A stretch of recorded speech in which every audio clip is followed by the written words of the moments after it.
કરે પણ હવે છોડો ને, અમે ચારે ભાઈઓ બધું સંભાળીએ છીએ, તમારે શું જરૂર છે? રામ રામ લો. ચારે જણ કંટાળ્યા ને તો એક દર આવી રીતે રામજી નું મંદિર હતું ત્યાં લઈ ગયા હતા કે આ કોણ હતા કે જ્યાં ગામ હોય આવું બધું હોય, પણ નથી કહેતા કે રામ છે, કોણ છે પૂછતા કે તો બધું આવું બધું હોય. એમ કરતા કરતા તો એક્સપર્ટ થઈ ગયો, હાર્ટ એટેક આવી ગયો. પૈસા જીવ ગણ કરતા છોકરાઓને એમ થાય કે બસ પૈસામાં જીવ રહ્યો, જો વાર લાગી જતા સાસો કા ક્યાં ભરોસા.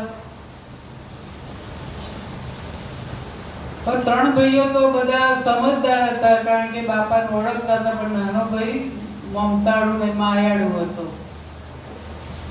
હું ગમે તેમ તો આપણો બાપ છે ને, તો નાનો છોકરો કે ભલે બાપા જો કોઈ દિવસ ક્યાં ગયા નથી તો એમ કરો ને, એમનું પેલું અસ્થિ હું લઈ અને હરિદ્વાર જો આપણે વધાઈ જઈએ. પેલા કે અમારે આવું નહીં ભાઈ, તું તાર જાય એકલો, ચારે જણના ખોટા ખર્ચા કરવા. અસ્થિ લઈને ગયો. પેલા હરિદ્વાર ડાયરેક્ટ નથી ટ્રેન જતી એટલે દિલ્હી રોકાય. દિલ્હી એનો ભાઈબંધ હતો ત્યાં રાતે રોકાયો અને ત્યાં ગાડે પછી બીજે દિવસ સવારે કે હરિદ્વાર જઈશ. રાત્રે ત્યાં રોકાયો અને જે પેલા અસ્થિની ડાબલી હતી એ રીતે થેલા મૂકી અને પછી રાતે સૂઈ ગયો. સવાર થયું અને તો હરિદ્વાર ઉપડી ગયો, અરકી પડી ગયો. પિંડદાન કરાવ્યું, બ્રાહ્મણને પકડ્યા અને બધી જે વિધિ કરાવવાની તે કરાવી અને પેલા બ્રાહ્મણ કહે છે કે લાવો અસ્થિ પધરાઈએ.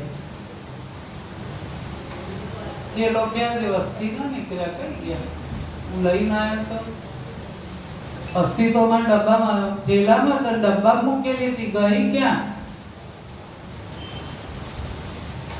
કઈ નહીં, બિચારો મિલામાં એ પાછો આવ્યો. આવતો પાછો દિલ્હી રોકાયો એના ભાઈબંધના ત્યાં. એના ભાઈબંધ કે થઈ ગઈ બધી વિધિ, થઈ તો કઈ વિધિ પણ અસ્થિ ના પધરાવાયા. કેમ કે ખબર નહીં, હું થેલામાં લઈને આવ્યો તો ડબ્બામાં હતા પણ કે અસ્થિ નથી નીકળ્યા. ભાઈબંધ સમજી ગયો કે ઉભા રહો.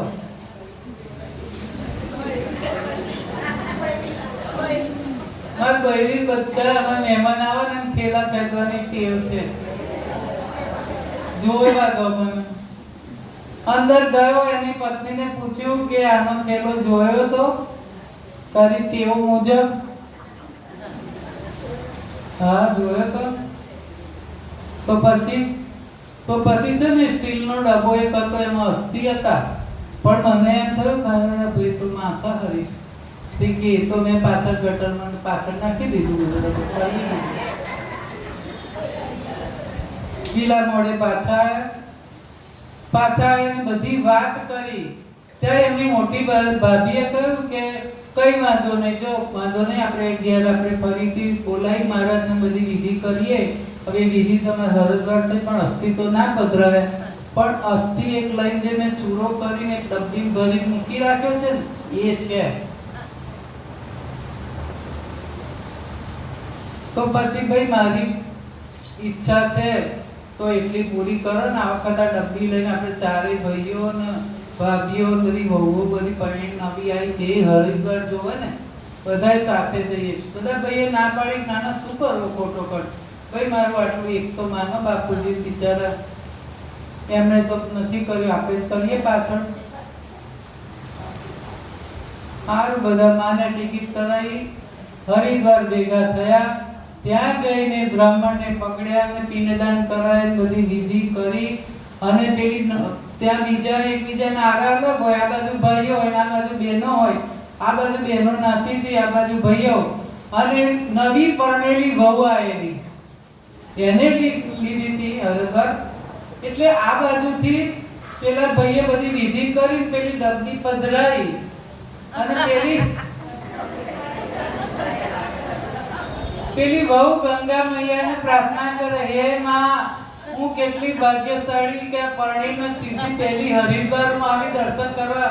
હે ગંગા મૈયા મારા પર પ્રસન્ન થજો, આમ કરીને જે હાથમાં આમ જળ લઈ અને આમ કરી દો તો પેલી ડબલી ગંગા મૈયા મારા ઉપર પ્રસન્ન થયા. માનો તો મેં ગંગા માનો, ના માનો તો બેસતા પાણી. ખુશ થઈ ગઈ, પણ કોઈ કહેવું જ નથી, કારણ કે મારા ઉપર જ પ્રસન્ન થયા છે. ભાઈ અને આમ કરી સીતા ગાલી દીધી, ઘેર આવીને લઈ કશું કોઈ બોલી જ નહીં. ઘેર આવીને બધા કે હા હવે બાપાનો મોક્ષ થયો, હવે બધાને બોલાવો જમણવાર કરીએ.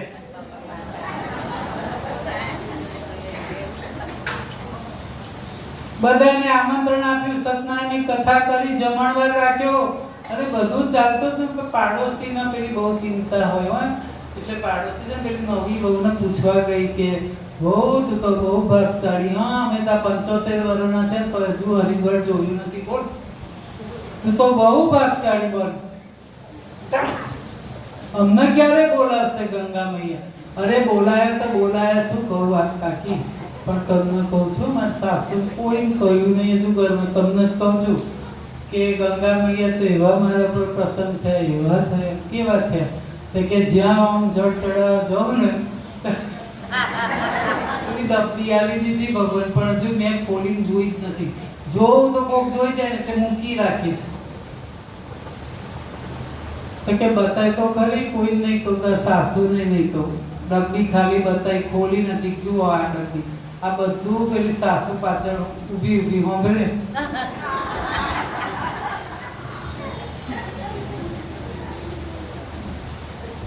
વહુ તને શું કહું, હવે તને લઉં.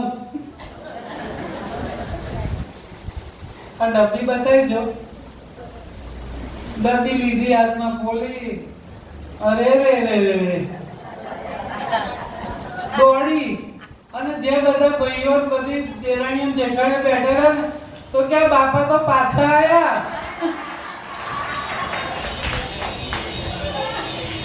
નાખો ગટરમાં, હવે એ ગટરમાં જાય એવા જ હતા.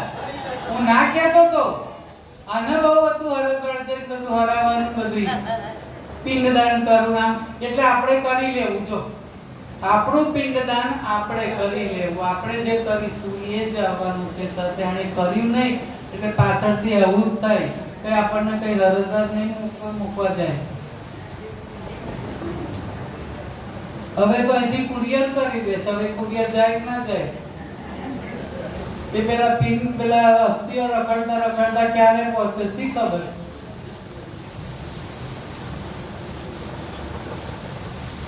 એટલે રામ નામ જ આધાર બની જાય છે. જ્યારે શરીર